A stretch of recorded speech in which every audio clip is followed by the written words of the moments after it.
ప్యాన్లో నూనె వేసుకోవాలి. నూనె తర్వాత ఆవాలు, జీలకర్ర వేసుకొని పచ్చిమిర్చి, ఉల్లిపాయలు కొంచెం వేసుకొని మగ్గనివ్వాలి.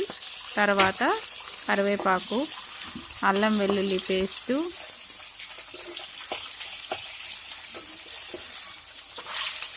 టమాటా ముక్కలు వేసుకొని మరి కాస్త మగ్గనివ్వాలి. టమాటా ముక్కలు మగ్గిన తర్వాత అందులో ముందుగా కట్ చేసి పెట్టుకున్నటువంటి వంకాయ ముక్కలను వేయాలి. వంకాయ ముక్కల్ని సరిగా మొత్తం కలుపుకొని అందులో కొంచెం ఉప్పు వేసుకొని మొత్తం సరిగా కలుపుకోవాలి. తర్వాత 10-15 నిమిషాలు ఉడికిన తర్వాత అందులో కారం వేసుకోవాలి.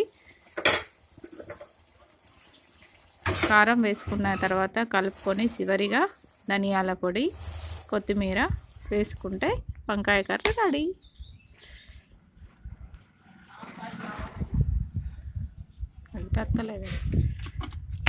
ఇటు అత్తలేదండి.